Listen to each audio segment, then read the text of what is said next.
سیبا شاهد افریدي وایي چې د ایشیا کپ د ټرافي زه د خپل د پاکستان آرمي په نوم کوم. حیران ناست یم چې د ایشیا کپ کې روان څه دي.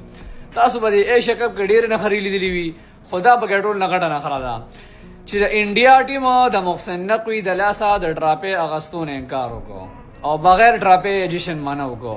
نو بیا محسن نقوي لګېدلی دی، هغه ټراپې یې راغشتې ده، پاکستان ته یې راوړې ده. او پاکستان کې اوس شاهد افریدي وایي چې دا زه خپل آرمي په نوم کوم، هغوی به سره تصویران وباسي او دا به د هغوی شي. هغه طرف ته انډیا بورډ والا وایي چې نه نه نه نه داسې نه، موږ ټراپې اغستو نه انکار نه دی کړی، موږ د محسن نقوي د لاس نه د اغستو نه انکار کړی دی او ټراپي زموږ ده، موږ له به واپس راکوي او موږ به اخلو او دا به د نه په هر لحاظ سره اخلو. دل طرف ته چې کوم دی محسن نقوي وایي چې نه نه نه ټراپي خو زه نه در کوم، زما مطالبات دي هغه ومنئ. اوس د هغه مطالبات څه دي هغې موږ ته پته نه لګي، وخت سره پته لګي.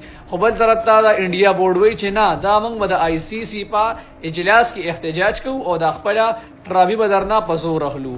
اوس آی سی سی څوک ته؟ خو د انډیا جیشا دی او ټراپي به چې کوم دی هغه به خپل واپس یوسي. خیر نخرې پکې ډېرې وشوې.